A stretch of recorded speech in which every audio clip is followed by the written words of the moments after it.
bro. Nice to see you. Nice to see you too. How you been? I'm good, bro. I can't complain. Yeah, all good. Life is lifing, treating us well. So yeah, man, I'm happy to be here and just enjoy myself. Yeah, nice. So, like all good podcasts, Yeah. let's start at the beginning. Where were you born? Where were you brought up? Ooh, can you guess where I was born? I guess no one ever guesses. Nigeria. No, I wasn't born in Nigeria, No actually. way. No. Okay. I was born in Dublin, Ireland. No way. It catches everyone off guard. Yeah, it's got me. Yeah, I was born in Dublin, Ireland.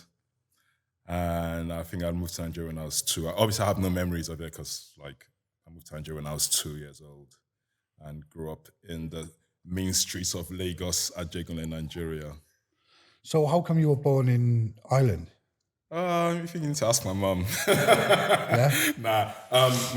My mum went to uni in Ireland and met my dad and done what young people done, and yeah, that's how. There you was in Ireland. Yeah. Are your parents both Nigerian? Yeah. Yeah. So you went back over the 2 then to Lagos. Yeah. How was Lagos? Well, Lagos made me who I am today. Nigeria made me who I am today. So from 2, I grew up with my grandma. My grandma raised me till I was like a teenager. So yeah, I grew up in Ajegunle, Olode Apapa, Lagos, Nigeria. I still remember my address, 27 Sufiano Street. Yeah, and it's kind of, where I grew up is almost like, obviously everyone listens to Afrobeats now, and it's almost one of the places that Afrobeat kind of stemmed from, what we listen today in the beginning, early days. So I was there from young, like watching the music develop to what it is today, like, you know. Watching it evolve into the Afrobeat. Absolutely, yeah. So what kind of music was being played before? I listened to a lot of dancehall, so raga, we used to call it raga then. Obviously Nigerian music, high life music, and traditional music. But I was mainly very influenced by dancehall music. I met like Shabba Ranks when I was like 10 years old. Yeah? Yeah, when they came to Nigeria. I was Shabba Ranks. Jeez. I was 10 years old, bro. I will never forget this. My uncle took me, I was still in primary school, like, and my uncle was like, yo, do you want to come out? And I was quite wild and free when I was young. I'll never forget, we went to his dressing room and he was there and he had these 2 dancers and they had this like leopard prince catsuit on. Like, you get me there. And and he was just standing there like, yo, you know, shower, like, you get me. And I took a picture with him, and till today I haven't seen that picture, innit? Like, you get me. And I remember going back the next day telling all my friends, and nobody believed me, innit? Yeah. This was Shabba Ranks in his prime. Like, you know, he was like a world star, like, you know what I'm saying, you know? Yeah. So I'm sure people can guess that's one of my influences in music, like growing up, and like, you get me, you know? Do you think that steered you, that very meeting? Was you into music before meeting Shabba? I was always around music because my uncle is a producer. Oh, right. So I was always around music. I grew up around artists, like, you know. So most Nigerians, to a certain generation, will know people like Daddy Shoki. My uncle produces like his demos. I was there, like, you know, when all the dances, all these dances you're seeing now, like, remember when it first started, like Galala, Konto, like, there are people now on my Instagram that will tell you that I was teaching them, I was bringing the dances from my hood to my school and teaching people, like, you know, this stuff, like, you know what I'm saying? So I've always been creative and into, like, music, but just never knew I would become an artist, like, you know. So how was like school in Lagos? What was that like? Ooh, man. Like, primary school, I went to a school called Tade in a place called Apapa, and it was an okay school. I didn't really like school, but when I was like, got to like primary 5, I became really rebellious. Yeah. So I started bunking. I was bunking school from like primary 5 and primary 6. So I pretend like, I think what happened normally, like in the mornings, obviously you get ready, like, you know, we got to that, like they'll take us to school. Then I think one day what happened, like no one came to pick me, but I was quite streetwise. So I found my way home, and my grandma was like, how did you get back home? And I was like, oh, I got the bus and I jumped, And she was like, oh, would you want to go to school by yourself? And I was like, yeah. And so then decided to give me like pocket money to catch the bus. And I'll just go around to other schools and chill with my friends all day and pretend I went to school and like come back. So yeah, I became really like rebellious, like from like 9, 10 years old. And all my friends were like older than me. So I was like really into the street stuff. Like, you know, like if you grew up in Nigeria, you know, like anyone, if you mention to Nigeria about Jegland, they'll be like, okay, yeah, serious people there, like, you know what I'm saying? So that was my environment and that's what I grew up on. So I was kind of like, so from primary 5. So when I got to like when it was about to go to high school, they were like, I needed discipline, innit? Like, you get me? I was too wild, I was uncontrollable. Yeah. And I'd done a few exams. They were going to put me into an army boarding school. No way. Called Command in a place called Jos. And bro, if I ever went to that school, I'd have been over. Yeah. Right? But I knew this, innit? Yeah, because I was so I purposely failed the exam, innit? So if you fail the exam, then you can't go to the school. So that wasn't, so because that didn't happen, then I'd done another one for a school called Akpata Memorial High School. So that was my high school I went to. And boy, that school was ghetto. Was it? Yeah. It was supposed to be like a school for discipline, but because I was so streetwise, I knew all the loopholes. Yeah. So it was mainly for like rich kids to come to like you learn about discipline and stuff like that. Yeah. And I think after like the first term, I clocked the system there and sussed it out. Yeah, sussed it out. Just became part of it and just doing my thing from young, like, you know. So what was like one of the craziest experience you had in school, like with them being streetwise and stuff? Or what was like the craziest thing you've seen go on in the streets around them times? Oh, streets. Yeah. People getting burnt alive. Yeah. Yeah. People getting beat up to death. Like jungle justice, we call it in Nigeria. So if you go and steal something, this is what normally, okay, you live in a road like this, right, yeah? And someone steals something, right? And you're running, you're the thief now. And everyone just say, ole, ole, ole, ole. Everyone, ole is thief, innit? And what happens, people start coming out the houses with like tools and shit like this. So yes, I've seen people beating up, they put rubber around you and burn you. That's like normal. That was like, yeah. Like you get me going to school, crossing the bridge, you see like dead bodies in a swamp and shit like that. Wow. Yeah, man, this is normal. This is like, that's why a lot of shit don't faze me. Like I've seen, I grew up kind of effed up in a way. That's what I was going to say. Does that like, that's like just so normal to you? It's like never. That was normal. Like it's never come back to haunt you? You've never really? Like woke up in a cold sweat and thought, fuck it out? No. That was just life. That's what, like, you know what I'm saying? We knew. Once you hear ole ole, that's like you knew something was going down. Yeah. Like someone's about to. Obviously, now you look at it, you're just thinking like, yo, that's really effed up, bro. That's like, yo, like, you should not be seeing that as a kid, or you should not be, like, you know what I'm saying, you know, but that was my environment. Like, so did that like kind of like keep you on a certain path? Like, okay, you were streetwise, you were on the streets doing your thing, but like you didn't take it too... Yeah, I've always been a conscious person. Yeah. Right? Were you worried about, you know, the jungle justice? No, because I didn't have to steal. Like, my family went poor that I had to go and steal food or steal stuff. Like, you get me, you know? Yeah. I come from a pretty decent family. Like, my grandma was like a businesswoman, like, you know what I'm saying, you know? So, so I wasn't like poor where I had to, like, and a lot of time when you think of it, is situations that make people do things like that. Like, you get me? I'm sure no one really wants to go and steal food and stuff like that. Like, you know what I'm saying? Plenty, like. Yeah, now you look back at it, just situations, like, you know? So yeah, I was never in that kind of position for me to do anything like that. And secondly, it's not even in my nature to do things like that. Like, you get me? I'm streetwise, but I'm like, I'm conscious. I wouldn't hurt somebody for no reason. Like, you get me? I wouldn't attack you for no reason. I wouldn't bully you. Like, I was a guy that used to fight bullies in my school against people who used to get bullied. Yeah. Like, you get me, you know? But I'm the sort of person, like, but the moment you think I'm an idiot, you're trying to come at me or whatever, then I have to bring the warrior energy out. Then you have to, whatever. Like, I don't care if I lose, but I'll just let you know that I'm not that guy you're going to push around and stuff. Going to throw down, like. Do you think that's a very, like a Nigerian trait? Do you think a lot of the people like... Yeah, a lot of Nigerians are like that. But I think mine is extra. Yeah. I just have such a low tolerance for bullshit and stupidity.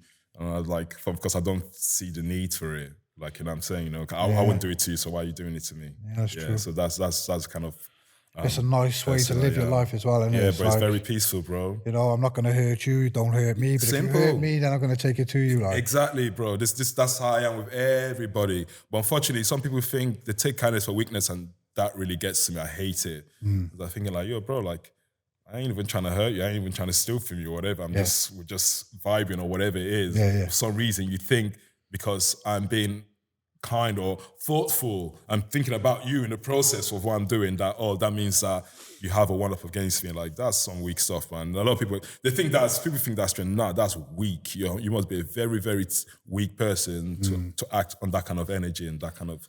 Yeah, It really gets to me when people think they can play with me. Like, I'm like, what gives you the right, or what about me shows you that you can do that to me when I've not even attempted to do anything to you? Like, you know what I'm saying, you know? So, yeah. All the world's full of that these days, isn't it? Yes, bro. So what was the next step then?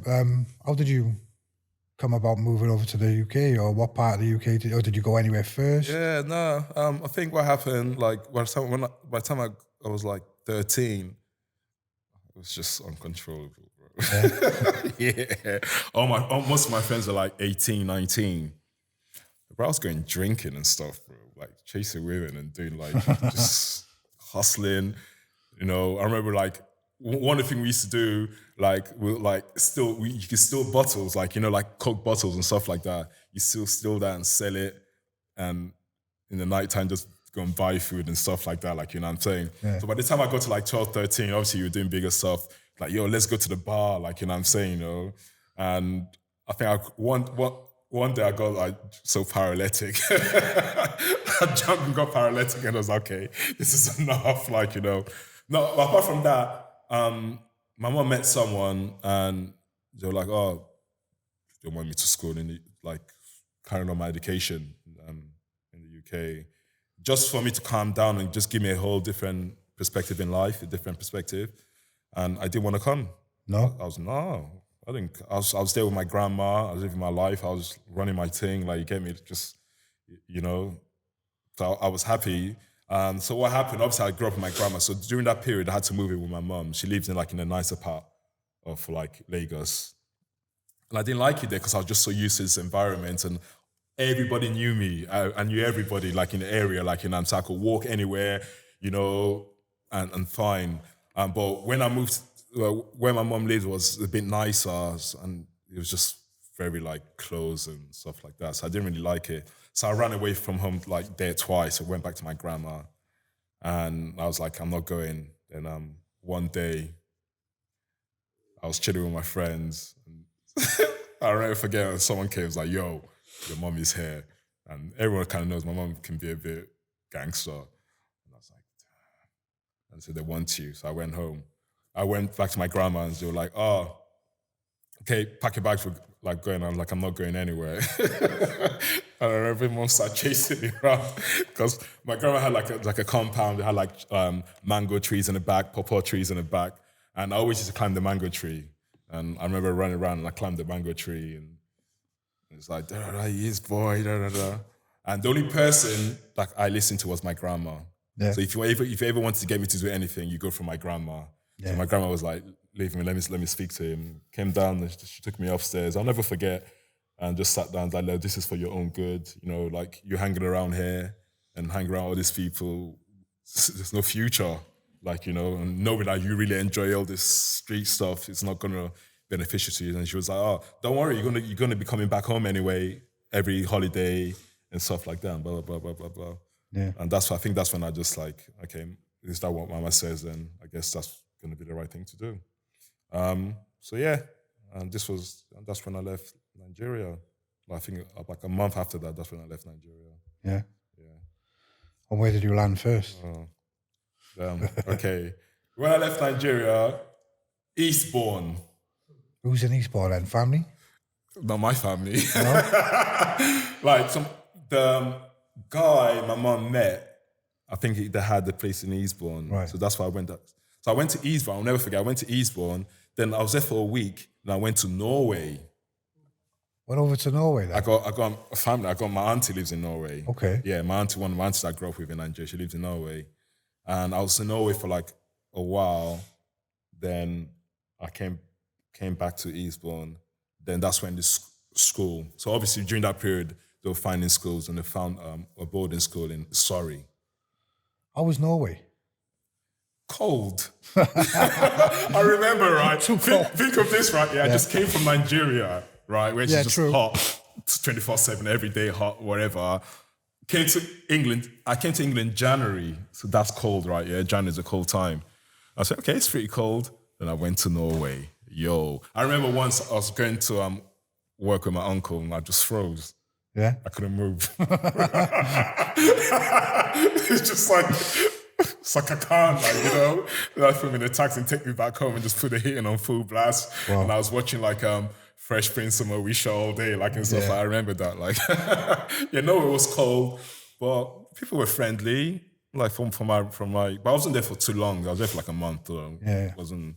And I came back and I went to a school called Gatton Park, but it's called Royal Alexandra and Albert School. So it's like it's a boarding school and it sounds posh, but yo, bro, that's where I started smoking weed. Yeah. It was one. Yeah.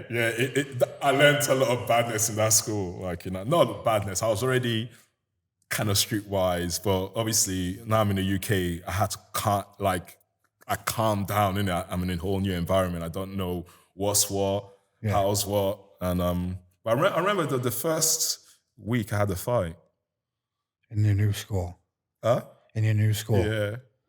Yeah? I had a fight. It wasn't my fault. No? Like, just me protecting myself. I think, they were playing touch rugby. I don't know what the rugby was. Yeah. Never even know never heard of the game before in my life. And I was like, what's the rules? I was like, you just have to run from there to there with the ball and make sure no one tackles. So did I explain? It was like, cool. So we're playing and some kid, I don't know, they ran to me and I just like tackle. When I was younger, I was quite strong, like really, really strong. And, you know, and and I think he was an older, like a year above, and he got upset. And I remember he carried the ball and tried to like, yo, what up? And I just banged him out. That's what's like, again, like in Nigeria, you don't, if you want to fight, you fight, innit? So you don't come to my face and be like, yo, So for me, as soon as you do that, it's like you want to fight, innit? Like, you know? Yeah. It's like, then I remember all the guys and they tried coming for me or whatever. And then my friend Charles, like, had my back. And and since that day, no one really messed with me. Put your stamp down, like. Start as you mean to go on, like. Yeah. And I just thought someone was trying to fight me. So for me, it's like, you come to my face, like, in Nigeria, we call it first attack, innit? It's like, it's rather you attack first and get hit first, like, you know what I'm saying, you know? Yeah. So, my first week in school. So you went through that school then, did you? Yeah, man, I went through this school and I met a lot of people, and this is where I was introduced to UK-based music, jungle, garage, and like, you get me, and stuff like this. And just I remember when I first heard my first jungle tape was Det and Brocky. Yeah. Det and Brocky. Don't get much better than that, does it? Det and Brocky. And I was just like, what is this? Yeah. Who's this guy? Whoa, yay, whoa, yeah. I was just like, what the? And I heard my first garage was, I think it was Peaches and Cream. Well, I think something like that, Peaches and Cream. And it was PSG, ba, ba, ba, ba. And I just the sound of the music, everything about it, I just fell in love with it. Like, you get me, you know? And just wanted to know more and just like always like, So but big up to my friend, Philip Staples. He was the one that really introduced me, because I think we shared a dorm. And like, you know, and he had an older brother and he was from London, like, you get me, you know? So we used to have all the latest tape packs. Yeah. You know what I'm saying? Stuff like that. Apart from the tape pack, just the pirate station, pirate radio, when it just, you know, you record in tapes, like, you get me, you record from the radio. So always have up to date, like, you know, music of what's going on and stuff like that, like, you know. Yeah. But obviously I still listen to like hip hop and like dancehall and stuff like that. But this is when I was introduced to like UK based music. What year would this have been? Ooh, I'm gonna give up my age now. 98. 98. Yeah, about 98. 97, 98. He was going off on it. Yeah. Going off. It was just like, I don't think you can be mad because I No. listen to some of the music today. I'm like, this sounds like just so advanced. Like, yeah, bro. I remember listening to my first Jungle Mania. Because a lot of jungle was infused by dancehall and ragga. Yeah. So I just remember just listening to just like, yo, this is. They call me bad, they call me evil, murderer, rude boy. I never forget Jungle Mania. You know what I'm saying? Like, even now, just thinking of it, it's just like, I can remember, it was just like, bro, like, I could just sit down there with nothing and just listen. Like, I'm a music fan, like, you get me? So I could just listen and just tape packs and tapes and I'll listen, turn it over, listen, turn it back over, listen, turn it over. Like, so Yeah, literally. Yeah, that's why from that school, through Phil introducing me and to that, and that's why I really got into like the UK sound and just really fell in love with it. Like, obviously wanted to know my MCs, and from there you heard about Skibber, then Shabba, like IC3, Fat Man D, and like, then Garage from CKP to Viper and all that stuff, like, you get me? So it starts from one, then you want to know more and more and more and more. Yeah. Yeah, man. Amazing times. Yeah, amazing times, music. Bro. That was a real foundational time. And man. Yeah. So, it's nice to see it still rolling. Yeah. It's like, I was listening to Brocky and Det the other day. So fresh. And like, how many years have we been listening to them guys? 28 years? I know. And he's still just like... Still good. I probably look older than them guys now. Like, it's so yeah, man, it's just... I'll never forget my first tape. I had a Roast Giants tape. Kid gave it to me, put it in the water, man. I was like... And the Jungle Mania, and then Brocky, Det. Yeah. Yeah, man. Those era really, like, formed, like, made me really fall in love with this music and made me want to be more... Because then... What you're gonna understand, like, when you listen to hip hop then, it was like, obviously you bought CD and this is in America, innit? So like people like, I don't know, Tupac and like Nas, there's like superstars are far away. Yeah. But these people were right there in your doorstep, so that's more direct influence to you. Yeah. Especially when you start going to the raves now and seeing these people. I'll never forget my first rave, like going there and just like, okay, this is like, yo, I've been listening to this guy for like so long, and like he's, Well, where was I? Coventry. I think it was One Nation. Ooh, One Nation. Big red sun on the stage, just a big sun. All you could see was like they brought a sun up from the sunset. And just a silhouette come out, is Det. You can't see him, you just see the silhouette of him. And he's huge with a pineapple too. Yeah. They used to put so much effort in the production. Yeah. They used to have dancers. Like every drum, they used to have like dancers that are dancing all through the whole night, like, Yeah, it's amazing. Set up and put. Some people were just like doing like, I don't know, fancy stuff. Like, the production used to be proper. It used to be good times. Yeah, it used to really, really, like, you could tell like they're putting on a show. It's not just selling tickets for you to come and jam. Like, they're putting on a show. So the aesthetic of the place looks like what the name of the promotion is, like, you know what I'm saying, Yeah. And let's go in from like listening to the tapes and then actually being there. With the whistles. I remember like my first rave was, I was like 15 or 16, and it was in Temple in Tottenham.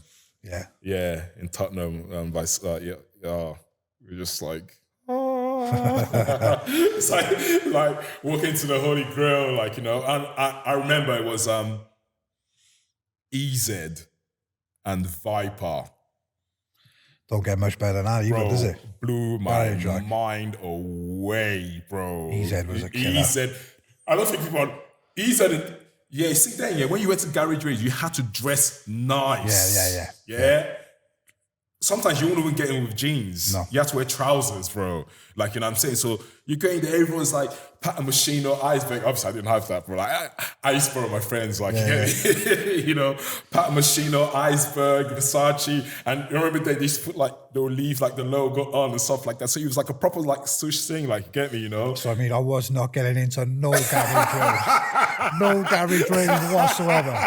I was a drum and bass head anyway, thank God, but I turned up to a few in Cardiff and I'm like, you had to proper dress. Where you going in your Burberry shirt? Yeah, Burberry, yeah. I'll go the other one. So I went through a phase where I'd done the garage thing, and I went through I think, did I do the drum and bass first? I'm not sure.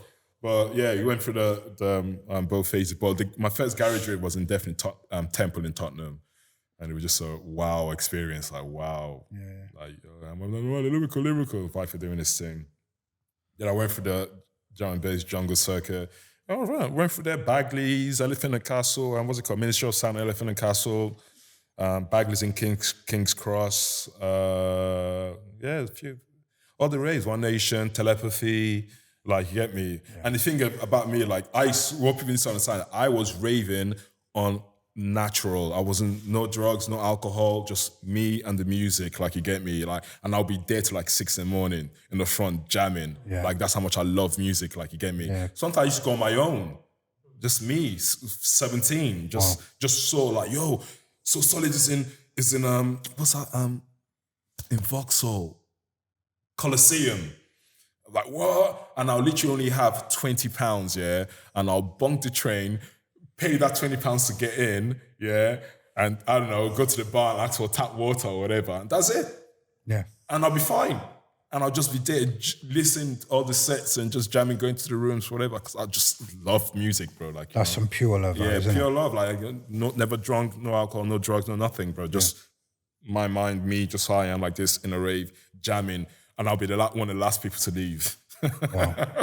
So yeah, I really was into my music, man. I'm still am, obviously. So when did you start making your own music, and when did it, or how did that all come about? Well, when I moved to sunny Wales. Yeah? Yeah. How did you come out? What made you move to Wales? When I was homeless. Yeah? Yeah. Okay. So when I kind of left school, I kind of knew, like, when I was like 17, I think I was 17, my nan passed away. And from that moment, I kind of knew I was on my own. Because I wasn't really close to anyone else like that. Yeah. Like, you get me? So when I was like 18, when I turned like 18, that's when I just started trying to figure life out. So Brixton was the first place I went to, because a guy I went to school with, his sister was like married to a Nigerian guy. And they lived in Loughborough Estate, like in the high-rise flats, like, you know. So I used to go there before, like, you know. So yeah, when I left there, when I finished school, I literally just snuck there with my bag, just like, I don't have anywhere else to go, like, kind of thing. Like, yeah, come in. It was like literally like a 2-bedroom flat with like 7 people living in it, like, you know. Wow. And we were sleeping on the floor, on the couch, whatever. Then I had this door-to-door knocking job, like selling like promotional discounts or whatever. And they said that we're moving to Birmingham and they needed some people to come. And I was like, yeah, bro, like, you know. And they said that we're going to have this like big mansion. We're all going to have our own rooms. We got to Birmingham, there's like 15 people in a 5-bedroom house, bro. Out the fire. Working 100% commission. Yeah. You're like door to door, knocking door to door in people's door. If you don't sell, you don't make no money. There was no basic wages. Like, yeah, I'd done that for like a year and a half. And it was just, because for me, it was just like, the only reason I moved to Birmingham because I didn't have nowhere else to go. Yeah. And like, the flat I was living in is like, there was 2 babies in there and stuff like that. So it was just like, it was already rammed, like, you get me, you know? So for me, it was just like, this is an opportunity for me to just go somewhere that I wouldn't have to be worrying about this. And I got there, it's like, geez, I was in Birmingham. Like, Birmingham's tough as well. I don't like Birmingham. No offense. And it's not, I think it was just the experience I had in Birmingham that made me not like Birmingham. You know what I'm saying? Birmingham is great. We lived in Winston Green, right next to Handsworth, bro. Where the McDonald's got cages on it, bro. Yeah. Yeah, that's... Well, Birmingham's the type of place, you know, you can sail through. But if you're looking for that kind of life, you can find it real quick. Real quick in Birmingham. It's absolutely. all there for you, like. Yeah, like, you know, so I've done the door-to-door thing for a while. Obviously, when you're under commission, some days you make £50, some days you make £0. Yeah. Then you go to a stage where I was just like, and depends on the promotion and what you're doing, what territory. So it used to be like in Birmingham, but we used to travel to like Coventry, places like Coventry, sometimes even all the way to Nottingham. So mainly around the East and West Midlands, we used to travel around like every day. You get like, you used to work from like 10 to 10. Yeah. So it was like, and sometimes 6 days a week, like, I'm saying, And at this stage, you gotta understand, I didn't have my national insurance number, none of this. I didn't know nothing about nothing. I was just like, I didn't even know you could sign on. No. I didn't know about all this stuff, like, you get me? So just like, I was just using my street instinct to survive. I just survival instinct, like, okay, this job, da-da-da-da. And I'd done the job for a while, and it was just, I think I went through a stage where 3 days in a row I made no money. And you start borrowing money, and like, it's just like, I was thinking like, there's no future in this, bro. Like, I'm just making this guy richer, like, they're not giving us a basic wage or like whatever, and blah, blah, blah, blah, blah. So I kind of had to leave there. But because I had to leave the house I was in, and now I didn't have nowhere else to go. But luckily, one of the guys I used to work there had a flat in West Bromwich, which is now more grimier than Birmingham. So I had to go, move to West Brom. I'll tell you this story, right? I remember when I was moving to West Brom, right? My bed, I didn't have a bed. Like, so he said he got a council flat, on the high-rise flats, and there's a spare room there. So it's like done. So I had to like redo the room. I didn't have a bed, but there's a spare bed in the house we were living in. Because by this time, most people have left anyway. So there's only like 3-4 people left in the house now. Yeah. So I didn't have no more. I was so broke that I took the double bed, I tied a rope around it, and I carried it in a bus. So from Birmingham to West Brom. Where you took the bed from? Yes, double mattress on the bus. Wow. I'll never forget this. Obviously, I'd done it at night, and I stood in the bus up there. I remember the bus driver just drove. He stopped. He looked at me, just went. Because he must have known that this guy don't have no other option but to do this right now. And just like, I remember just standing by the driver's seat, just holding it, like, get to West Brom, I had to carry it, like, wherever. Yeah, man, that's how I kind of got to West Brom, and I got a job in Woolworths, the factory, the big, like, so I used to do like night shifts, just stacking up shells, and like, we work from like, I don't know, whatever, 10 till 6 or whatever, blah, blah, blah, blah, blah. I'd done that for a while. It was because a lot of these jobs were like temporary agency work. Yeah. Like, so 2 weeks, 3 weeks, and da. And so at one stage, I didn't have a job. Like, when I say I'm broke, when I was broke, I'm not talking about I'm broke, which means I didn't have a penny. Yeah. So, but I had to look for a job. But West Brom to Birmingham is far. Like, get me, you're walking, that's an hour and a half. Like, I'm saying, So this is what I used to do. I'll be walking, man. I'll be walking, looking on the floor, looking for pennies, innit? And sometimes I'll find like, I'll find like 20p or whatever. And sometimes I'll find like a used bus ticket. Sometimes it works, sometimes it doesn't work. Not every driver checks in, and you walk into the bus, you flash it. It's just like, you get me. Some of them, like, obviously jobs worth in, they want to check, like, so it depends on, if it's your lucky day, it's your lucky day. If it's not your lucky day, it's not, like, you get me, So I'll literally jump in, do that. I'll find some money. I'll find a ticket, like, you get me, and I'll flash it. If I can I'll get in the bus, and I'll go to is it New Street? Where's Broadway, where all the clubs are? I think it's Broadway. I remember in there was like a huge Tesco. Yeah, and I used to have this big puffer jacket, and I'll go in there with the 20p I found on the floor, whatever. And then, like, I'll buy like Tesco value on the spaghetti hoops. They were like, I don't know, 3p, 4p and stuff like that. But then what I'll do, like, I used to have like a big pocket in the front, and I'll like steal some eggs and I put it in there. I'll steal some sausages and like whatever I know. Obviously, I didn't want to walk there and walk out. You look too suspicious, innit? Like, you get me? At least I'm trying to go and buy something. Like, yeah. So I'll do that, and I'll buy all this stuff, and I'll go and like, and bro, that's what I'll eat for like the next 3, 4, 5 days. Wow. Then trying to like repeat that cycle again, like, over. So it got to a point where people, like, the guys knew me, like, the guy I was living with, obviously he knew people around or whatever. And a lot of them were like dodgy people doing dodgy This stuff. is what I'm saying, because Yeah. they're the times in life where you go get to crime. Yes. So now, And being in them kind of areas, being a Nigerian guy, it's there waiting for you. you know this, bro. Yeah? And that's what I was about. So now we're doing all this stuff. Then one day, I remember it was Christmas, one Christmas now.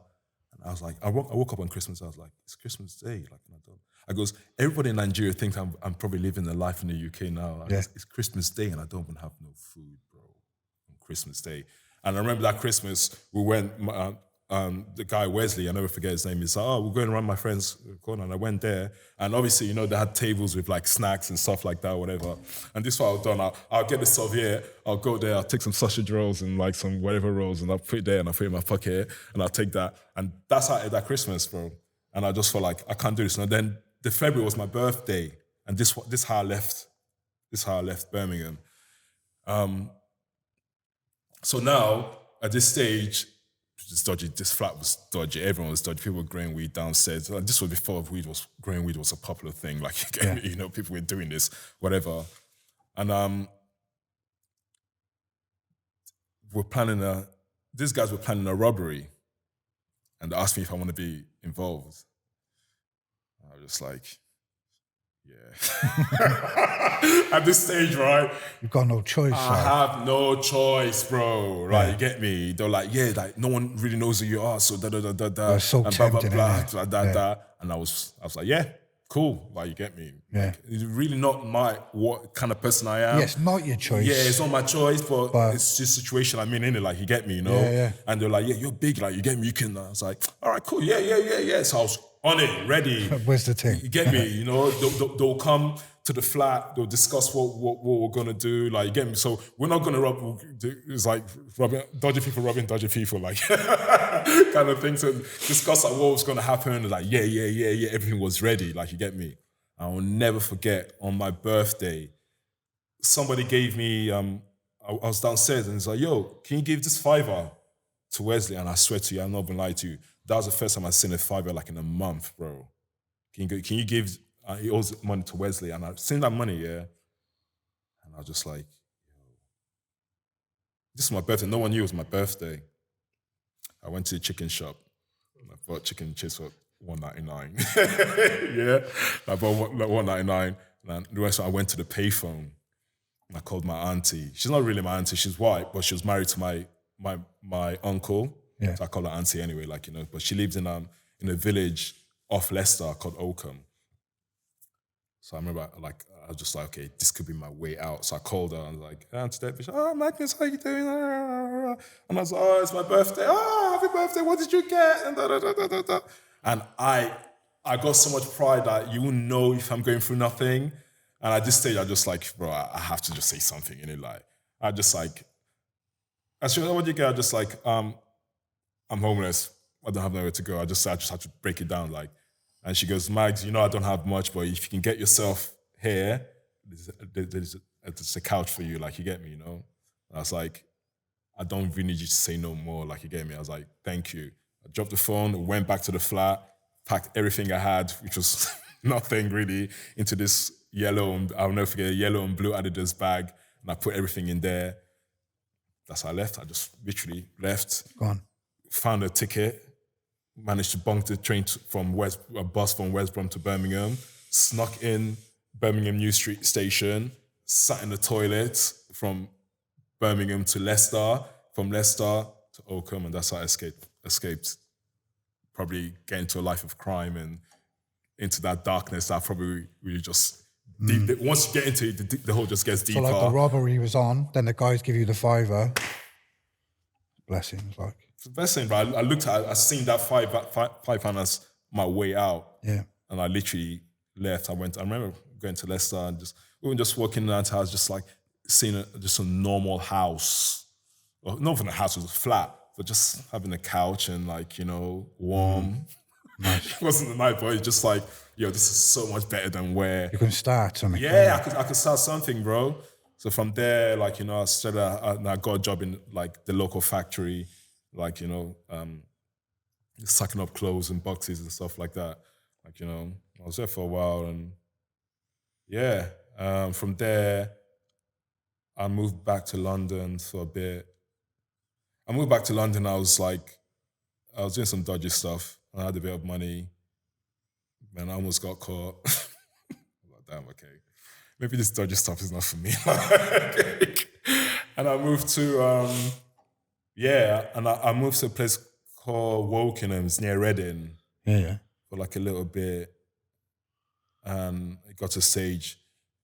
My friend I went to school with, my friend Charles I went to school with, he went to Glamorgan University in Tree Forest. Yeah. And I called him one day, I was like, yo, bro, I need somewhere to stay. I need a place to stay till I can sort myself out and whatever, blah, blah, blah, blah. And we're tired. He was like, yeah, come. Like, you get me, you know? And that's how I got to Wales. Nice. Literally, there. Yeah. And moved to Tree Forest, stayed in Tree Forest for like 6 months. I got a job in Cardiff in a call center. And one of the guys that lived with my friend is from Cardiff, and he was a DJ. And his mum moved out, and I moved in with them. And really, this is where my music journey started. Right. Yeah. Who was that guy? Dan. It's called Medman. And Diddy, Ildoc, Aaron. So like three of us, yeah. So then when I came to Cardiff, then I knew about some of the Cardiff MCs, like, you know, like people like Chico, like, you know, this one, you know, okay. So they kind of knew each other, like, you know what I'm saying, you know? Yeah. So yeah. So this is where the music started. Yeah, so the music started, bro. You know, I had a job in the call center, and I used to have this yellow book. I used to just write lyrics. I didn't even know what bars were. I just used to write pages. Like, I didn't know what 16 bar was. Just write, like, you know. And there's this other guy called Ruben, and he was like, "Oh, do you rap, bro?" I was like, "I'm just trying to sing in it. I just like do my thing." He was like, "Oh, there's this event going on in town. Like, maybe you should come. Like, you should come and check it out." And it was in a Toucan in St. Mary Street. And I'll never forget walking in there. I was like, whoa, I didn't know this. Like, is it the higher learning nights? Yeah. Let's go to everyone. Yeah. Yes, bro. Captain and yes, the higher learning. Yes, Rough Styles. Yes, bro. Yeah. All those names. I was there. Everyone. Yeah, those were out there, and I was like, right, people like break dancing on the floor, people doing a bit of graffiti on the wall and stuff like that. I was just like, right, this is like, oh, okay, like, you get me. And I remember I got into like an MC battle. I didn't win, but I got into the MC battle, and Ross Styles then invited me to a radio station, Beat FM, before it was Radio Cardiff.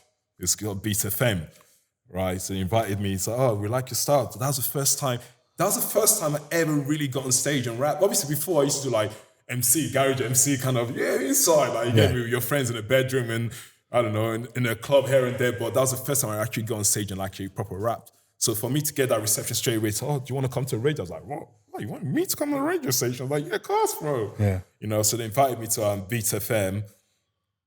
And it was Associated Minds. I remember it was Mayor and Ross Styles. Yeah. And they interviewed me, and then asked me to do a freestyle. I'll never forget, because I didn't even know what bars were then. And they played the Nas instrumental, and I literally rapped from the beginning to the instrumental finish. Then after that, right, they were like, oh, like, really like it. Like, they want to invite me for a cypher, like with some of the best people. I was like, so I was buzzing. I'll never forget, I was walking down the stairs, and Black Tricks was like, yo, bro, Black Tricks was the first person ever to say, yo, I like your style, bro. Yeah. I remember walking down the stairs, and his stuff was like, yo, brother, like, oh, wait, from like, I like your style, bro, kind of. I was like, oh, thank you, like, you get me. So for me, it was just like, raw, like, what? Like, I can rap for real? Like, I can, like, this is not just me in my head thinking, like, I'm like, you know, I'm saying, like, these people, like, you know, I don't know them from Adam, like, you get me, and they feel like, you know, so. SBS Salvage, South Wales' #1 vehicle dismantler and car part specialist. Serving customers throughout the region for the past 10 years. You are sure to receive the very best price for your scrap or salvage vehicles.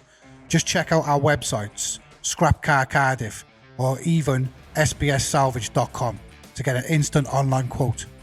We buy all cars, vans, etc. Should you need any part for your car or van, then don't hesitate to call us, and our dedicated parts department will definitely be on hand to assist you.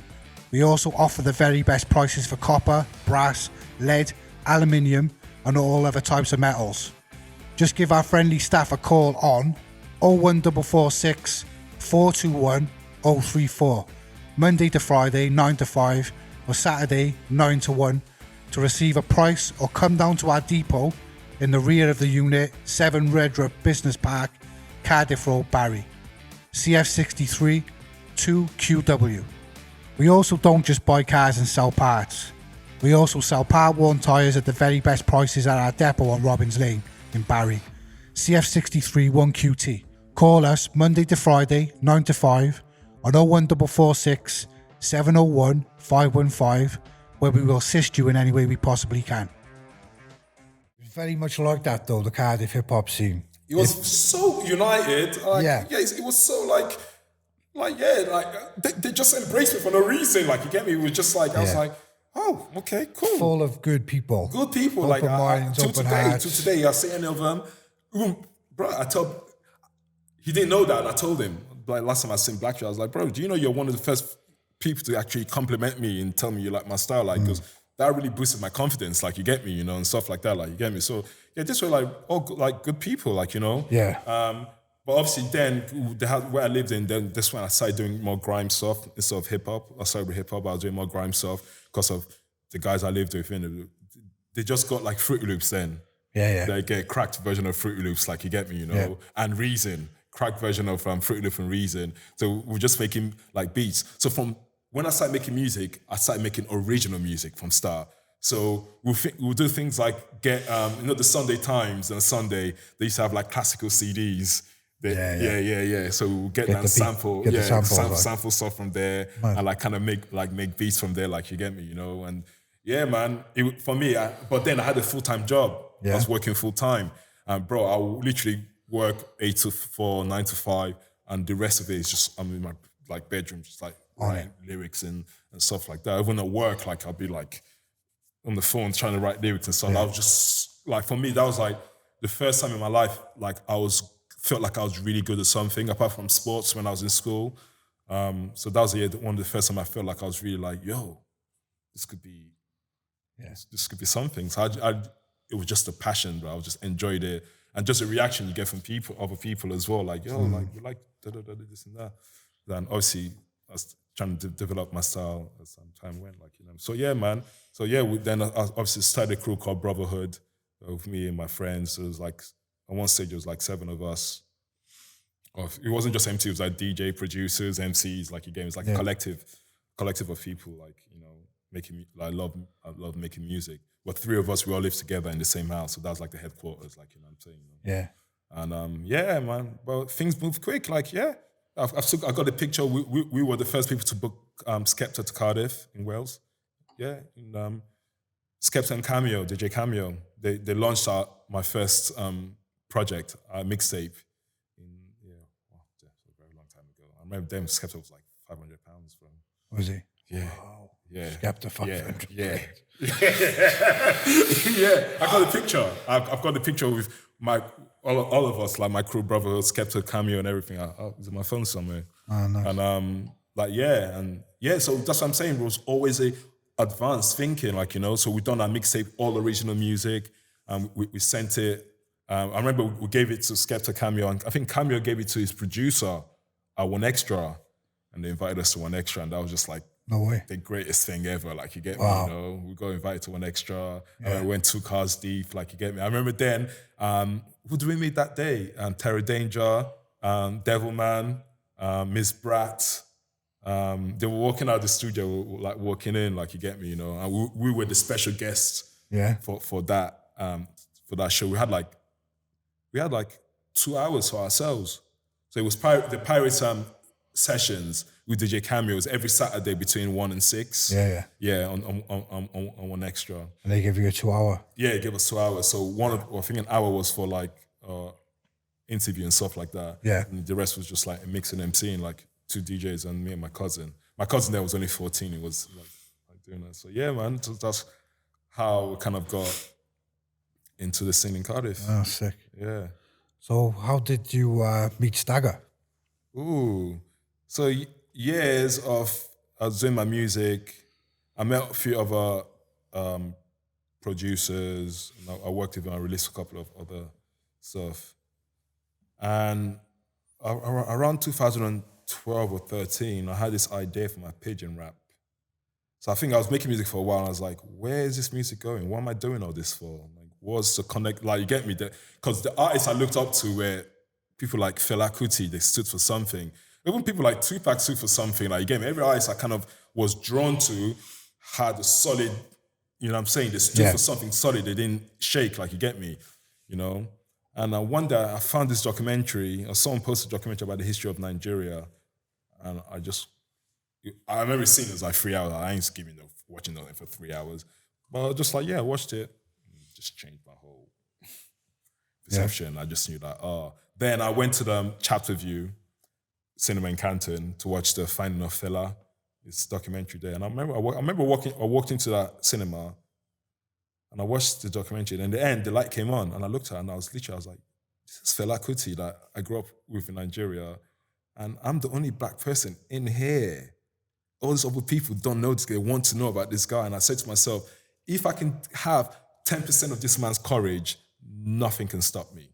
I remember saying that. I came out of that cinema just feeling like, yeah, this Pigeon thing is gonna work, like, you get me. This stage, I ain't even released a song. Ask MAGUGU, like, you get me, you know? Yeah. So I was just like, always just working. I worked for like a year and a half. No one knew what I was doing. I was just working behind the scenes, just developing my style and trying to, like, you get me. I had this vision in my head of what I wanted to do, like, you know, and I was just working on it. So I think in 2014, I released my first EP, it's MAGUGU, like, you go, let me be this. And it went well. I met my friends, like, in Cardiff, the Banji brothers, so it was Ayo, James, and John. And they literally helped me market my whole thing. Like, even John done my logo, designed this logo for me, like, you know what I'm saying, you know? Yeah. And I'm so grateful for them, like, because without them, they really gave it the push start, because there were people I can explain this vision to, and because they were Nigerian, they got what I was trying to say and what I was trying to do, like, you know what I'm saying? Yeah. So John was like, yo, bro, I want to help you brand. I was like, bro, I don't have no money, so I'll do it for you for free. Like, you get me? He believed in it so much. He was like, you know what I'm saying? You know, he was just like, okay, cool, let's roll. Everybody needs that. Yeah, bro, like, you know what I'm saying, you know? Yeah. So he just like, and he was so advanced. He used to do all the, like, yeah. And I was like, yeah, cool, no problem. Like, you know, and we hung around. Then obviously, just due to immigration issues, like, you get me, you know, and Anyway, long story short, in 2015, they had to go back to Nigeria, innit? So it's like, 1 minute I had my team of people, the next minute I lost every single person. Yeah. They were the 3 brothers, they were only people I was working with, and now they're all gone. And I was back on my own again, like, you get me? So this was like 2015, like, it was such a dark time, bro. And now at this stage, I was just like, you know what, maybe I need to get a normal job. Maybe I just need to get back and start living life. Bro, I was applying for jobs, trying to apply. I couldn't even get a job, bro. So what's going on? And I was so broke. I was just in a dark time, bro. It was 2015 was a dark time, and everybody I kind of reached out to let me down in a way. And these are people that I've actually helped. And I was just like, okay. I just kept on going. And one day, I seen a post. No, at this stage, like, me and Stagger were following each other on Facebook. So I think he messaged me about videography, because I'm doing about music videos. And I gave him some tips or whatever, and blah, blah, blah. And he was like, oh, we should work together. I was like, yeah, bro, whenever, just like, you know what I'm saying? Obviously, we all know Stagger is, like, you know. Yeah.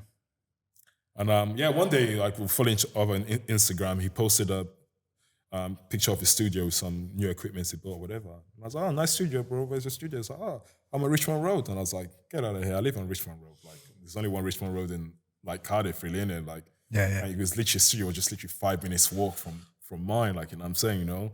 And I never forget going to the studio, and the energy was just like, it just felt like, yeah. Home. Like, you get me? And Stagger was the first person that I worked with that was 100% dedicated to music. 100%. The guy, jeez. sometimes it makes me feel a bit because Yeah. he came into my life at a stage where I didn't know what else to do. He was just like, I was trying to get a job. I was trying to go and get minimum wage again and go back to whatever, like you get me, you know? And he gave me like a safe space where I can be myself. Like you get me? So it was just like, oh, this is nice. Oh. And we recorded the demo first. And he sent the demo to like people in the circuit in the basin, because it's quite known in the basin, like in SoundCloud. Yeah. And yeah, man, we just like, I'll never forget, like, I'll literally wake up and I'll wait for the text. Studio, bro. Like, literally, that was like where every day I woke up, that's what I waited for. Yeah. And as soon as that, whatever I'm doing, it stopped. Gone. Like, Studio. get me? That studio, bro. Yeah. Gone. Out the door. And I just like, yo, yo. Yeah, it's in. Like, you get me? We go in. And a lot of the time, we didn't really, for like the first 6 months, we didn't really make a lot of music. Just talking. Vibing. Just vibing and just knowing each other. Like, you get me, you know? Yeah, Stagger's that kind of guy. Yeah, man. like, get me, you know? And he was the first person, one of the first people in my whole life that actually wanted to understand me. Because I'm different, bro. Because of my life experience, like, there's certain things I act the same way, whatever. But that man wanted to know, like, you get me? He wanted to know about me, and he cared, bro. I was like, rah, like, from one side I was thinking, why is this guy so interested? I don't have nothing for you, bro. He was just beautiful soul. Yeah, I just like, for me, it's just like, I do not have nothing for you. That would have been his kind of etiquette of how to treat a human being. Yeah, like, you know what I'm saying? So he was just always like that, like, you know what I'm saying? And so through that, I just grew huge respect for him. Like, he gave me huge, like a big brother kind of like thing, like, you know, like, you know. So we're making a few music. Then one day he was like, oh, I went to studio. He was like, do you like dancehall? I was like, what kind of stupid question is that? Oh, I love dancehall. I was like, grew up on dancehall. It's like, oh. Then he started showing me his collection. I was like, yo, this brother is serious. Like, serious you guy. got some serious. I was like, you dancehall, listen to the, like, yeah. Then he's like, should we make a dancehall track? I was like, yeah, let's go on. Like, you get me? You know, that's how we made Gunshot. And Gunshot was just track that was initial, like, you know. And he was like, there, I remember, he was like, do. And as he was making the beat, I was writing it. Like, you get me? I just said, Gunshot. Ooh, he's like, oh, I like that, whatever, blah, blah, blah, blah. And he started making the beat. I wrote the first verse there. Then I was like, oh, do you want some food? I went to Albany Road or City Road to get some chicken and chips. And I can play the beat in my head and write. So I wrote the second verse. So within like an hour and a half from the initial idea, the whole song was done. That's how it should be done. Literally from the... it's coming an hour and a half. Yeah, initial from, do you like dancehall? Yeah, okay, start making it. Do. Me coming up with the hook, wrote 2 verses, or 3 verses I wrote, not 2. And blah, blah. And I recorded, I was like, oh my days, this actually sounds like a dancehall music because the production was tight. Like, you know what I'm saying, you know? And I was like, yo, I should make a video. And we shot the video in the studio.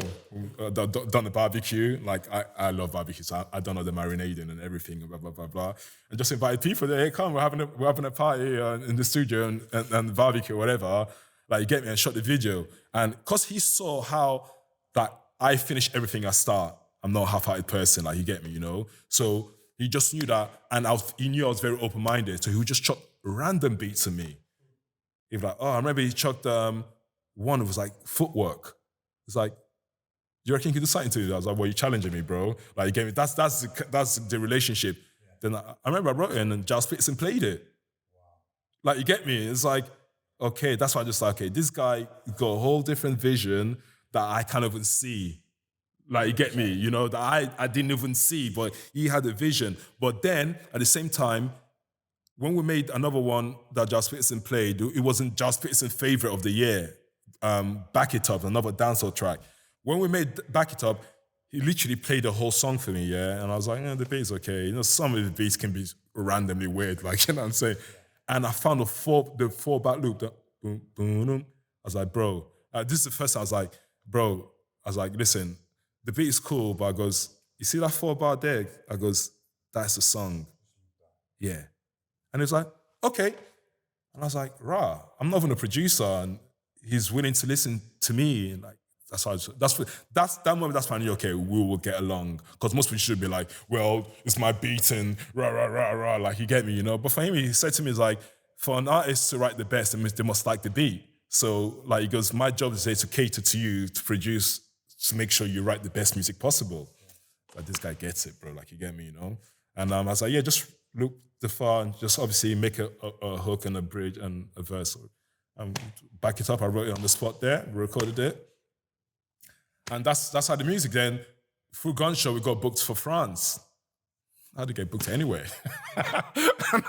now I'm going to France. Not only to France, to one of the best festivals in the world, worldwide festival. If you've ever been to SETE or SET, S-E-T-E, so in France, south of France, one of the most beautiful places I've ever seen. Like, they got stages on the beach. They got stages by the sea underneath a rock. I don't even kind of explain it to you, bro. Like, yeah, we performed by the riverfront with yachts. 2,000 people.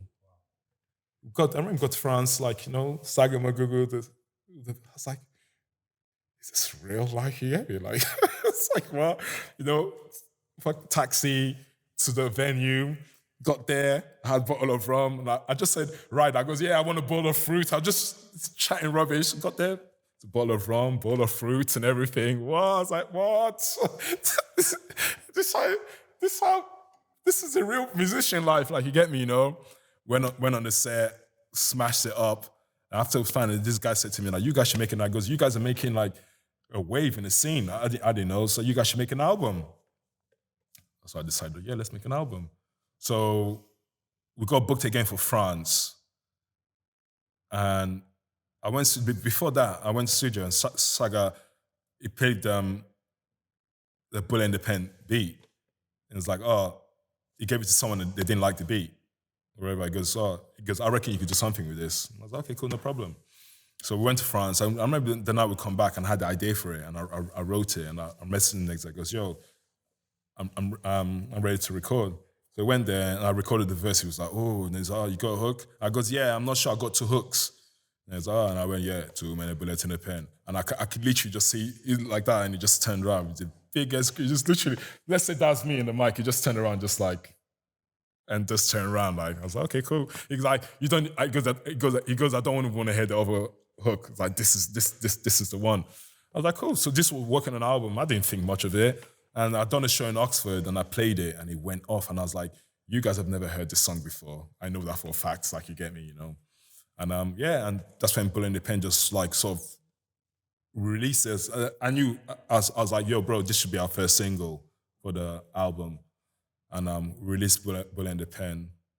And that became like the staple track that people knew me for, like, you get me, you know? Because like, they never heard like a Nigerian pidgin on dub before, like, you get me, and stuff like that. And yeah. And that's when things kind of really like, and people just like message me from everywhere, like, you want to collab, and blah, blah, blah.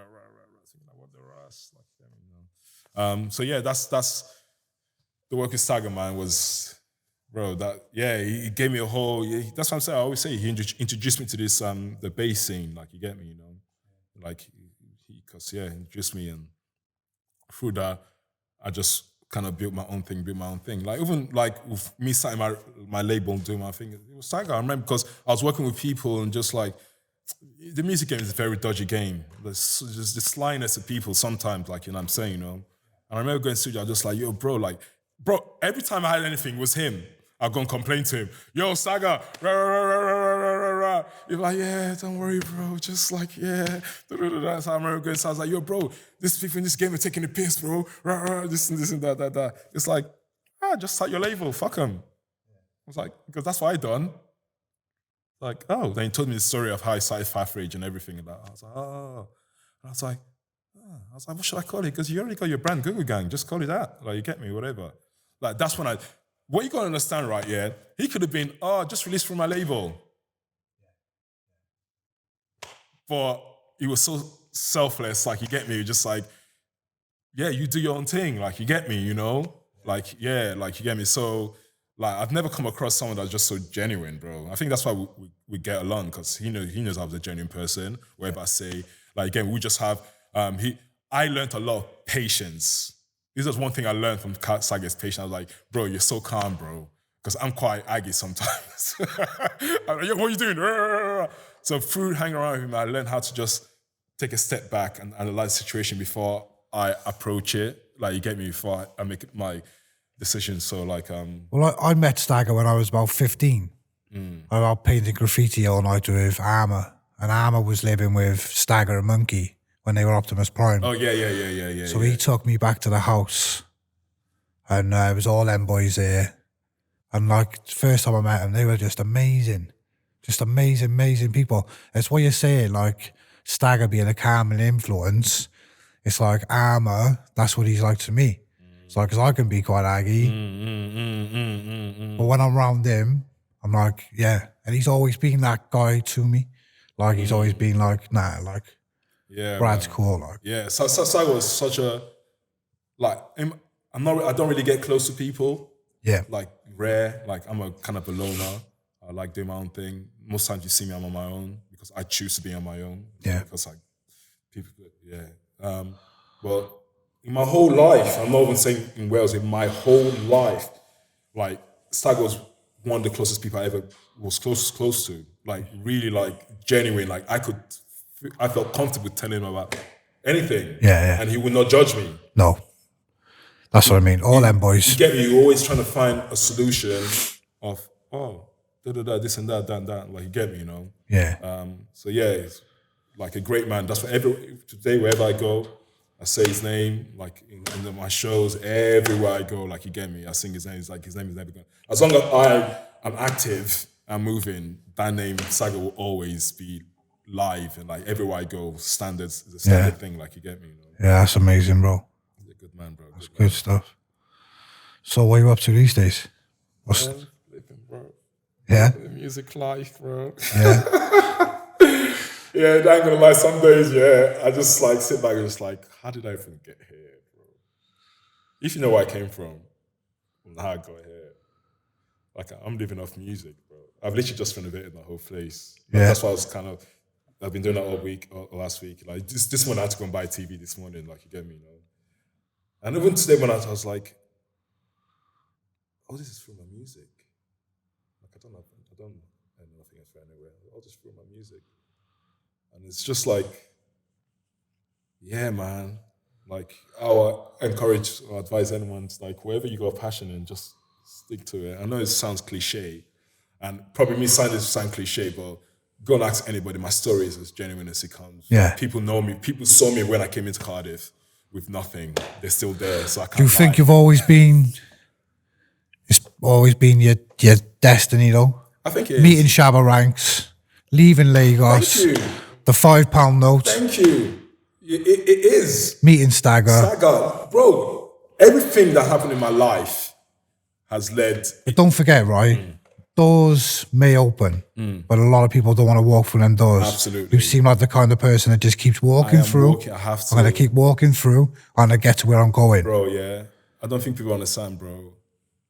When you have to steal food to eat, yeah, and you've been there, you don't want to go back there. Nah. Yeah? When you're sleeping in a cold room with your jacket on, I don't want to go back there. Like, you get me? Just a real... When people come and I'm like, do you know what I've been through in this life? You think I'm going to be worried about people in the internet? Are you crazy? Like, what? There's nothing. When people come at me, yeah, I'd literally tell them, I goes, yo, you best be prepared to go deep in the dungeons, bro. Because you see me, yeah, I am not letting off. Yeah. Like, again, we're going to go wherever you want to go. So I'll advise you just to leave me alone. This is why I just stay away from people, because I know how deep I can lie. And I hate that energy. Bro, I will give you my last penny if you need it more than I do. That's the sort of person I've always been like that. When I was a kid in Nigeria, go and ask people, I've got friends on my Instagram right now that will confirm this. When I was a kid in Nigeria, yeah, my mom obviously she was in Ireland, didn't it? Like, again, she would send me clothes, like new clothes and stuff like that. Yeah. I remember one Christmas, one of my friends didn't have any. And I snuck into the room that my grandma kept on my clothes. And I went there and I gave him my new pair of trainers and all new pair of clothes. And he walked into my house. My grandma was looking at him like, this clothes, it seems familiar. Like again, before she didn't say anything until later, and she jacked. So I was like, yeah, She was like, once again, you can't keep giving yourself away. People spend money or whatever. So this has been my character. Yeah. Like I'm just like You get mad blessings for that. yeah, it's just doing me. I will help anybody. Like you get me because I treat people how I want to be treated. Yeah. With respect and with kindness. That's how I am. So when people feel they're comfortable enough to feel they can take advantage of that, and I'm like, yo, bro, I can take it the other way too if you want, but I'd rather not because there's nothing good. There's nothing good about fighting anybody. There's nothing good about anger. You don't get nothing. Bro, I like being happy. Yeah. It's like the best shit in the world, like, you get me? Nice to be nice. I like feeling good. And the best way to feel good is making sure everyone around you feels good. So if I do something for you and I see your reaction, okay, to a certain degree it's selfish, but a lot of things are selfish, right? I'd rather be selfish knowing I'm helping somebody. Yeah. Like, you get me? So a certain degree it's selfish, but if I can do something for you and I see your reaction, that will actually I'll feel better than doing it for myself. Yeah. Like, you get me, you know? That's just my character. I cannot help it. I'll go, and you can call me at 3:00 in the morning and you're Mag, this and that. And I'll actually feel privileged. I'll be like, oh my God, you feel like I'm trustworthy enough to call at 3:00 in the morning to come help. That's my mentality. I'm not going to be like, why are you calling me at 3:00 in the morning, bro? Because for you to call me at 3:00 in the morning, it must be something important. Yeah. You get me? That's how I try to move and that, yeah. So, but I really hate when people take the kindness for weakness. Like, it's like my biggest hate in the world. Like, you get me, you know? Yeah. Just think, bro, if everyone just trying to help each other, I say no one has to be like, I'm not saying I'm a saint, but I know my intentions are pure. Yeah. If I tell you, this is what I want to do, this is what it is, like, this is why till today, you cannot find one person that can call me a liar. You cannot find one person that can call me a snake, a backstabber. All you can hear is like, he's got an attitude, he's aggressive. Right. That's just personal feelings, bro. Yeah. Why have I got an attitude? What did you do? Did I just wake up one morning and just come and grab your neck? No. Yeah. You've done something to me, bro. Yeah. No one ever, because there's a reaction for an action. Yeah? So I was like, I got some, once again, this is why I just stay away from people. I was like, I don't need to deal with this, bro. Like, get me, just be honest and straight to the point. Yes, bro, I can do it. No, I can't do it. Then I can't do it, no problem. I can go and, you know what I'm saying? Move on. I can move on and keep things moving. Yeah. So you get me? So, like, I know my character and sort of person. So when people are trying to tell me who I am, you cannot tell me about who I am. Well, like, I go aggressive. I go, show me, how many people have I beaten up that I'm so aggressive? Show me them. You cannot show me one person. How many people have I put hands on? You cannot show me these people. So I was like, so where's aggression come on? Because I stand up for myself.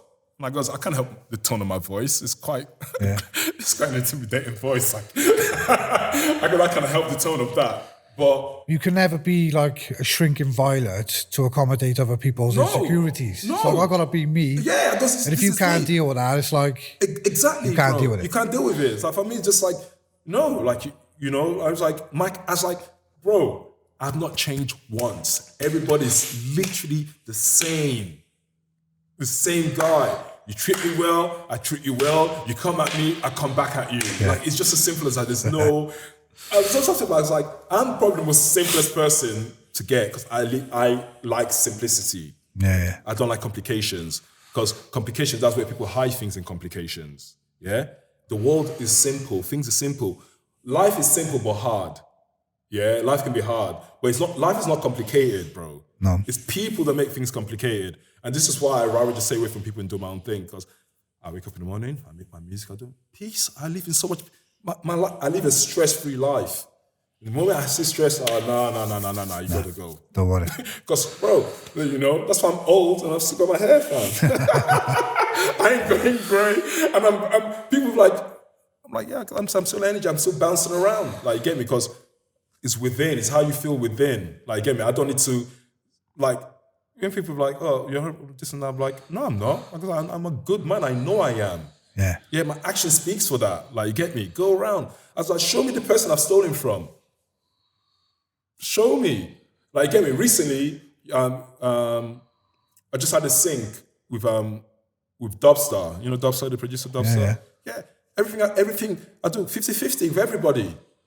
even though the sync is coming through my publishing, but I'm still splitting things 50-50 because that's fair. Yeah. Like, you get me, you know? And I will show you the initial email and what the amount is, so I'm not just making up numbers. I'll show you the numbers, okay? This is £500, here's your £250. Like, you get me? That's how I am. So when people move the other way with me, I'm like, first of all, I'm like, why do you think this is okay? Then second of all, why do you think that you can get away with that with me? What about me thinks that you can, I'm just going to turn a blind eye because of whatever, and this and that. So like, yeah, things like that, I don't like that. I like genuine things. I like genuine people. I like authentic things, like who you are. I don't care if you're a musher and you skateboard, whatever. As long as that's who you are and you enjoy doing, I'll be cool with you. I can speak to anybody. I can relate to people. Yeah. But when people trying to like, I get this a lot. People trying to put this roadman act to impress me. And like, bro, I'm not a roadman. And I never have been. I have no interest to ever be. Like, it's like I don't need to, like, you're like trying to intimidate people. I goes, it's not in my nature. Nah. I goes, but you go and ask them roadman if they want to mess with me. They'll tell you no, because they know that, okay, this one is do or die. I goes, it's not my nature. I goes, I don't need to act hard or put on a persona. Right, you get me? Everywhere I go, I laugh and joke and I smile. Yeah. Everywhere, like I laugh and joke with everyone. Like, you get me, you know, because I feel it makes me feel good. Like, you get me? And I'm sure the energy I'm around as well, I provide that energy. It makes people feel comfortable around it. Like, again, I don't want to walk anywhere thinking like, people feel, oh, I don't want to. Nah, bro, like, you get me? Like, unfortunately, I can't help that I'm tall and how I'm built or whatever. Like, you get me, you know? But what's inside is, like, you get me? It's just calm and cool, like, you know what I'm saying, you know? So, like, I like simple life. I like genuine people. I don't care about your background. I grew up, like, most of my cousins are mixed race. I grew up with in Nigeria, like, you get me? Yeah. You know? So I've been around white people all my life, like, you get me? And other races. So I judge people by their character of who you are, like, you get me? Because there's good people everywhere and there's dickheads everywhere, like, you know what I'm saying, you know? So as long as you're genuine and you are who you are, and I know that whatever you're showing me is who you are, like, you get me? To a point, I like people, whatever you show me at first, I'm going to believe it. Because for me, it's like, why are you trying to impress me? You don't need to lie to me, like, you get me, you know? Yeah. But then, once your action is not matching your words, then you're lying. End of conversation. I don't care how you feel about it, you're lying. I don't like liars, so I'll step away from you, because I'm like, okay, it just becomes something serious, you might just put me in deep water. Yeah. Like, you know what I'm saying, you know? So yeah, things like that, bro. So yeah, just living a nice, easy life, peaceful life, enjoying music. Yeah, bro, like, you know what I'm saying? I'm traveling to countries I've never been to go and perform. Do you know what it's like to perform in Serbia? Wow. You know what I'm saying, you know? Yeah. Like there, we're France. This year I'm going to Canada. I'm going to Italy. I forgot this country. It's one of the Stan's country, like not Kazakhstan, but one of the Dagestan or something like that. I think I think it's something like that. And I'm like, how do you guys even know about me? Like, you get obviously the internet, but it's like, what? Like, you know what I'm saying, you know? So what a feeling, like, reaching. Yeah, it's the best. Like, you get me? It's just like, and doing the crazy thing about this year, Stagger predicted all of this. Yeah. I was thinking, like, what are you talking about? He was like, bro, he believed in me more than I believed in myself. He saw what I didn't see. And when I really knew this was when, obviously after he passed away, I went to see Nina, his missus and the kids or whatever. And she was telling me, like, oh, before Stagger worked with you, he's like, this guy's going to be big. It's going to be like, you get me? He's got the attitude, the look and whatever and blah, blah, blah, this and that. And I was like, and she was saying to me, like, he was asking, oh, should I message and ask to work with him? I was like, what? He was asking you to... If he wants to work with me, obviously I'll be more than honored. Yeah. Like, you get me? Like, to work, like, something like that. Like, yeah, he's so humble, Stagger. Yeah, bro. Like, I just genuinely feel like I owe a lot to him. Like, even though he would say no because we helped each other out. Like, you get me? I gave him, I brought a whole different production style from him that he knew he couldn't just do with anybody. He knew he could throw any kind of beat at me. And I would not be like, oh, I will attack it. Like, you know what I'm saying, you know? And at the same time, Authentically as well, innit? Authentically, exactly. Yeah. At the same time, he gave me a space for me to creatively be myself. This is why it was through Stagger I came up with Google Gang. It was through the song Confirm. I goes, this no be Wu-Tang Clan, this on a Google Gang. Goes in the studio. So all this stuff, like, you get me? And I explained all this stuff to him. You're like, yeah, bro, yeah. So when you're around somebody that can encourage you to be better, you're gonna grow. Like, you get me? And sometimes it's like I needed that battery in me, like, yo, this guy is like, blah, blah, blah, like, yeah. And this is what I genuinely believe, like, I'm not a religious person, and I'm glad I'm not, because my grandma raised me to be an open-minded person, but I believe in God, innit? Like, you get me? I believe in the universe and stuff like that. And I pray every day. Every day, I pray every night before I go to sleep.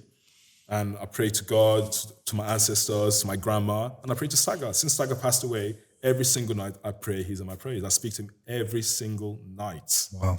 I'm like, yo, what up, bro? What you saying? And every time I pass Firefish Studio, yo, what up, bro? Like, you get me? So I genuinely believe, like, he's my protector, my angel in this music game. Like, because if you see what people try to do to me, but they all fail, and like, I'm like, wow, like, yeah, I really got something. Like, it's not even a joke. Like, you get me? Because it moves, and like, I'm an independent artist in Cardiff, Wales. I've got music on iPhone, Hugo Boss, FIFA, Premier League, Channel 4, Netflix, movies. What was it recently? The recent one was a Pioneer DJ thing, whatever. Like, I'm recording this music in my bedroom, at home. Like, you get me? And it's from there, traveling to being used by one of the biggest brands in the world. Like, come on, bro. Like, you get me? It's literally unheard of. Like, you know what I'm saying, you know? Busted. So that's why I genuinely believe, like, yo, this guy's up there, whatever it is. I don't know what happens life after it, but there's some guidance. No doubt. Get me? And I genuinely feel it. Like, you get me? You know? Ah, sick. Love to Stagger all day, every day. That's like one of my favorite people ever in human. Like, there are people that I've related to that passed away, I never cried. When Stagger passed away, I cried for 2 days. Yeah? Yeah, 2 days. Like, I think a lot of people because did. the day he passed away, the day before, we spoke the day before. We was going to start working on our VVP. Yeah. Like, get me? So it's like, yeah, this and that, like get me, you know? It broke me, but at the same time, it just gave you a next level of strength. Like, for me, it's just like, what can anyone do to me, bro? Like, you get me? Push on. When I've got the people I know that are protecting me are just like good people. So as long as I don't start doing no badness, I don't start cheating people and moving sly, like this and that, and I'll always be protected. And I genuinely believe that, like, you know. Yeah. Plans for the future? Man, plans for the future, make more money and make more music, man. And one of my main goals as well, I want to build a film school in Africa. Yeah? Yeah, like a media school to train young people. That'd be sick. To, like, you know, if it's filming you want to do, it's music, engineering, production, rapping, filming, from editing, being a cameraman and stuff like that. Like, you get me? You know? Yeah. Yeah, that's something I definitely want to do. And I've started off over here with my Levels Up project, where we're like mentoring young artists, like, you know what I'm saying, you know. So we get money from the youth music, and we're paying. That's what I'm doing. I'm getting money from the government, giving young artists to make music. Yeah, like, you get me, you know, because to understand, like, you are valuable and stuff like that. Yeah. So for me, it's more about just building a community and see the Welsh scene or Cardiff scene, the Welsh scene in Wales, like, be respected on a professional level. It's going to take a while, right? But it's very possible, and like, you can see it already happening. A lot of people are more taking things more seriously, like, you know. And man, like, I think that's the future. And for my personal growth, is just to grow. I'm not looking for fame. I don't care about none of that stuff, man. As long as I can make money and live a good life and make my music and travel the world and meet people and connect and stuff like that, I'm happy. And that's what's happening, like get me right now. So for me, just like scale what I'm doing in bigger. And so obviously the bigger I get, the more I can help people. Like, you know what I'm saying, you know? So I think, the future is just yeah, building my own brand and just running my own thing. Right now, I'm in full control of my music now. Like, you get me? I've just learned the business and control. Obviously, I've got my publishing deal with Ninja Tunes. Like, you get me? You know, so that's going well. Like, you know what I'm saying? You know, so it's like I found my feet in the music game. I know my lane, what I'm trying to do, and the connections, and like get me. So one of the things is like building and connecting Wales to outside. Like, you get me? You know, because everywhere I go, people now people know. Even Just Peterson, when it was earlier this year, it was doing he played one of my songs. Goes, oh, I'm Cardiff-based Magugu. Like, you get me? You know, so I want people. Because a lot of people think I'm based in London or Bristol. Yeah. You know, so I have to let them know, nah. I cannot disrespect Wales like that because I started making music here. Like, you get me? That don't make no sense to be like represented. I've lived in Wales, 20 years. Wow. I'm Welsh, literally. You're Welsh. Like, you get me? I just see me now, like, you know what I'm saying, you know? So, and everywhere I go, bro, so much love, like, you get me, from people everywhere, like, you get me, because they know that I'm representing genuinely. Yeah, good vibes. Like, you get good vibe, it's no whatever. So everywhere I go, it's like, you know, like City Road and stuff like that. And it's like, yeah, like, it feels good. Because I remember when I came, I didn't know nobody. No. You know what I'm saying? So now it's like, rah, like, I'm representing. Well, at one stage, I had this thing where, because in a way, now looking back, it's just jealous people, where people were like, oh, he's not even Welsh anyway, why is he da-da-da-da-da? And it's just dead artists saying, doing nothing really. Yeah. So, like, you know what I'm saying? But I did let that get to me. So I was just like, yeah, I ain't representing Will. But then I walk around like, yo, everyday people. That's why I said to people, goes, I represent the people, not the music scene. Yeah, the people, the day-to-day people that show me love wherever I go, like, you get me, you know? So everywhere I go, like, yeah, I've come all the way from Cardiff, Wales, like, you get me? I make sure when I perform that people know, oh, da-da-da-da. So what part of London? I was like, I told you I'm from London, like, you get me? I never say that, like, you get me, you know? So yeah, man, people in Wales should be proud because I'm the only Pidgin rapper in the UK. You cannot find another one. There's no other artist like me. And I'm based here in Wales. Like, you get me, you know? So we've got something so unique that the whole of, no, you cannot find it anywhere else in the UK. Like, you get me? And I think it's a beautiful thing, like, you get me, you know? Yeah. And I take pride in that. And yeah, man, we're gonna push. Like, we'll go. When I performed in France last time, I had the Welsh football jersey on. No way. I got people doing the mosh pit and everything, like, like, you know what I'm saying, you know? But now for me, it's because I know, like, how much this city or country is, like, you get me? I've moved around England. I never felt comfortable anywhere in England, like, you get me? I was just like moving. But as soon as I got to Wales, it's like, I could live here. Vibes, yeah. Literally, I could live here and I've not left. I stepped into it, I was just like, I could live here. And I've been here, and now it's my home. Like, I've literally just done my own place. I'm not literally not going anywhere. Like nice. You know, I like the environment. I like the people. Just like anywhere else, you can have good people and dickheads anywhere else. But like, I'd much rather live here than when I did it in England. No offense, England. I like you all, but brother, this is home.